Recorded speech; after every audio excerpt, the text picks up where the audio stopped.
welcome to Radio Sensation. I'm your host, Dan, and in this episode, I am going to be looking at some of my old Savage Sword of Conan issues. Okay, so here it is. Now, I probably, at one point, I was buying the Savage Sword of Conan, probably got up into the 30s before I stopped buying it. I might have more of these around in some boxes, but I think over time, because of various and sundry kind of a lot of moving, a lot of having to get rid of stuff, things getting damaged, blah, blah, blah. This is all I've seen lately in my collection. You know, I did have numbers 1. I had all, like I said, all the first 30, but, and maybe I'll come across some more of them, but, here's some I found that was going to flip through them. You know, I was a big fan. I bought the first issue of the regular comic of Conan right away. And I loved it. I loved Barry Smith. I loved when Buscema took over. Buscemi? Is that Buscema? The great thing about the Savage Sword was, people in the letters pages would be writing, and I felt the same way. I was reading paperbacks at the time. I was reading mass market paperbacks, which were a lot grittier, a lot more adult, content-wise. So the Savage Sword was really great, because the Conan comics were still bound by the Comics Code Authority when they first started coming out. So these are good. These are really good. I love these. They had a lot of the Filipino artists doing these, and really terrific, vigorous stuff. I really liked when they had a monster in them. As anybody who watches this channel knows, I'd much rather see Conan fighting monsters. I mean, it's okay to have some human guys for him to hack up, but the monsters are the thing. This one's got a pretty goofy monster. As they're going through these caves, they see a giant egg. Then there's this boiling pot of stuff that they pour down. Gets poured on this guy. Burns him alive. Well, the heat of this molten burning oils goes down there, and it makes that giant egg hatch. And a pterodon or something like it immediately hatches. And of course, it's huge, and it can grab Conan's traveling companions and starts flying off with them right away as soon as it's hatched. So he jumps on it, breaks its jaw, which is pretty cool. That's King Kong, the 33 version, is one of my favorite movies, and this has a lot of that feeling to it. So it's good stuff. This was this Gil Kane Black Mark. I think this might be one of his stories was put out in a mass market paperback format. I think it was this one. I think I had that. I didn't like it that well. I'm not crazy about reading these parts either. Gil Kane, I'm kind of run hot and cold on, but not crazy about this particular story. I like all these ads for the other Marvel black and white stuff. Bought a lot of that stuff. And then here's Barry Smith doing illustrations for, what does it say? Paperback comic book dealing with the early days of Call of Atlantis. These are drawings that were going to be illustrating. So it was going to be a book, but it was going to be an illustrated one. And these were for this. And, I loved Barry Smith. These were interesting drawings. And there's another short story there at the end. And here's one. This is one of my favorites. This is a good one. Iron Shadows in the Moon. Now, I love King Kong, the 33 one. I just said that. The King Kong from that movie does not look like a real gorilla. And whenever the Conan is fighting ape creatures, what I like is when they don't look like real gorillas, they look like monsters, some kind of hybrid. And what a great cover. That is an absolutely stunning cover. This is one of my favorite ones, favorite stories, and the fight with the great ape or whatever it is terrific. There's like 4 of these Richard Corbin pictures that he did of Conan. And I'm not sure where these are originally from. I don't think he did it for this, but maybe. But like this one looks like maybe it was in color. If anybody knows anything about these and can put it in the comments, I'd appreciate it. You know, like 2 of the pictures look like they were probably, might have been done for color, and 2 of them look like they might have been black and white, but I really don't know. But, you know, Corbin did a lot of stuff that I haven't been able to track down. You know, I suppose I could do more on the internet if I was willing to pay for everything that was out there that had his name attached, but be that as it may. Yeah, so this is a great, you know, Conan gets stuck on an island with this girl. There's something on the island, something scary. And there's also pirates come on the island. And but the big thing is that there's a gorilla looking creature that has tusks, saber-toothed tiger type tusks. Oh, here's the Corbin stuff. So this one looks black, like it was probably black and white. That is a pretty cool image there. This looks like it might have been color. Now, you know, Corbin was used to the underground comics, and to be sure, there was stuff that was meant to be printed in black and white in the undergrounds that would have these different gray textures and stuff. So it could be that this was always meant to be black and white, but I'm kind of hoping there might be a color version of it out there somewhere. And there's the other piece. That's a cool looking little monster there. There's some more black mark. And here's one with Neanderthals on it on the cover. And this is another good one. These early issues had a bunch of fun things. The Citadel at the Center of Time. This is about Conan ends up at a city that's kind of ruled over by a sorcerer who has discovered a way to bring things from time. He puts a basket down this hole, and they come up with, well, here's a saber-toothed tiger that we find out where that will come from. And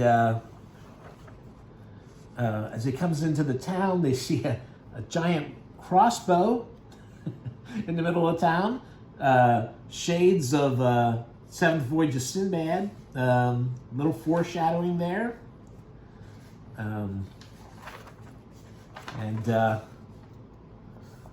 There's a regular, well, again, it's kind of not a real gorilla, but some kind of monstrosity.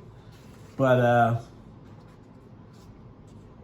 he's also somehow brought back a Tyrannosaurus Rex from the past. But he also says that he's seen visions of the future. I guess this is supposed to be cars. You know, that's how he's dealing with, or flying, you know, airplanes or something. You know, he couldn't comprehend what he was really seeing, and so that's it. There's the time traveling well.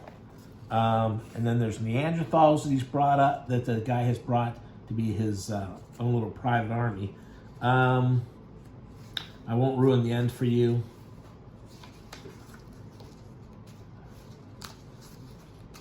Let me get past the ending. But that's fun. It's a fun thing. Here's one of the little articles where they try and make heads or tails of the gods that are mentioned in the Conan sagas. And here's Lynn Carter. Here's an informal history of the sword and sorcery fiction. I think I bypassed one of the earlier part 2 in that other book, which was about King Kull, I believe. Here they're talking about Conan stories in weird tales. Here's some more. I didn't really like this. Is Walt Simonson. I didn't like this. Simonson's okay for some art, but I didn't really like him on Conan.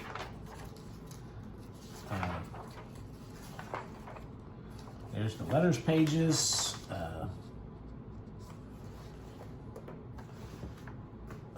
Another great cover. Gosh, these covers are great. Really good.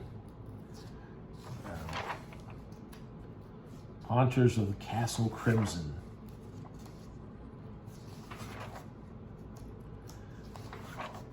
Oh, there she is.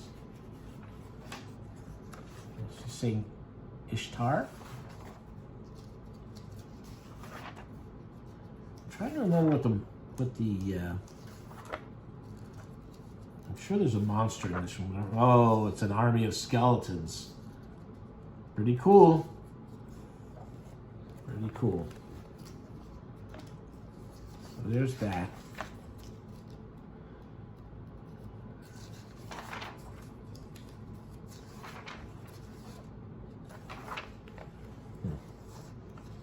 There's some more Simonson artwork. What is this? Oh, chivalry is alive and well. Yet another. It's a good thing I liked these gorilla monsters, because boy, they got a lot of them. Oh, and here's Neil Adams art. You know, I was not into DC, and Adams I mostly knew from the DC stuff. And when he started doing this stuff for the Conan stuff, I loved it. This is a really weird one though. Yeah. Cannibals, witch doctors. You know, the usual. It's all the usual pulp versions of Africa and African tribes. I give it some leeway because, you know, it's a made-up thing. You know, it's all made up, and even though it gives into those stereotypes, it's all sorcery-based stuff. So, you know, it's all this crazy stuff. So I'll give it a pass for now. You're welcome to not enjoy it though, because it is pretty un-PC. Up to you, up to your sensibilities. King Kull glossary, a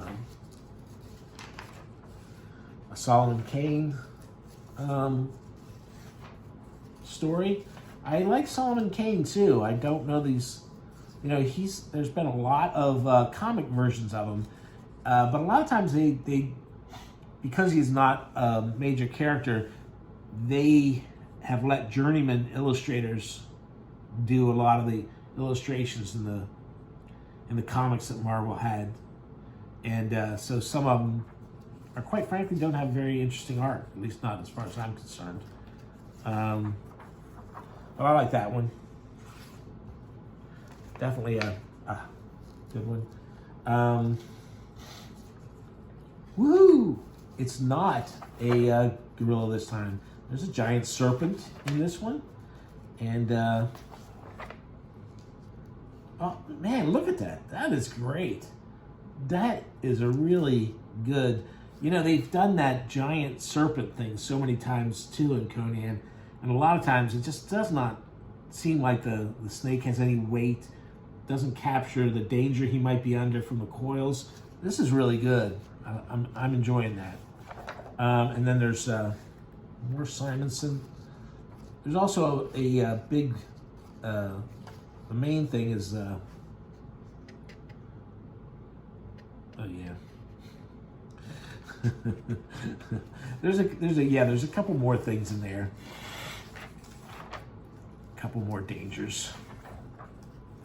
Here's a bunch of different people doing Howard heroes, Cull and the City of Blood. More of that Iberian Age history.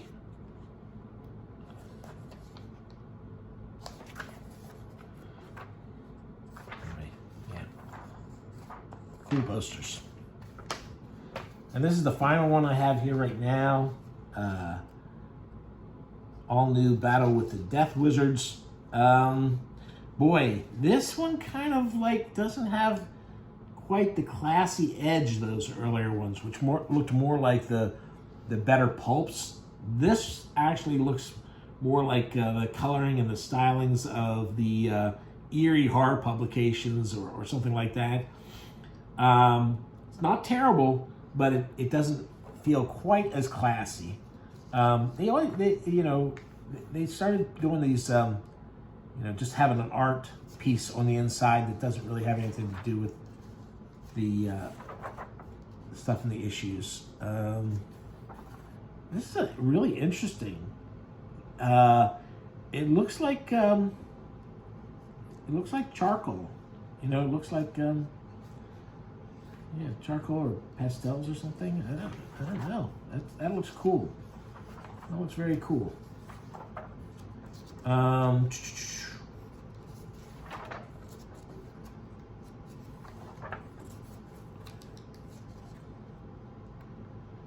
There's a Howard Chaykin story, Battle of the Bows. He's another one who I like his art on some things. I don't know that he's really the guy to illustrate a Howard story, but there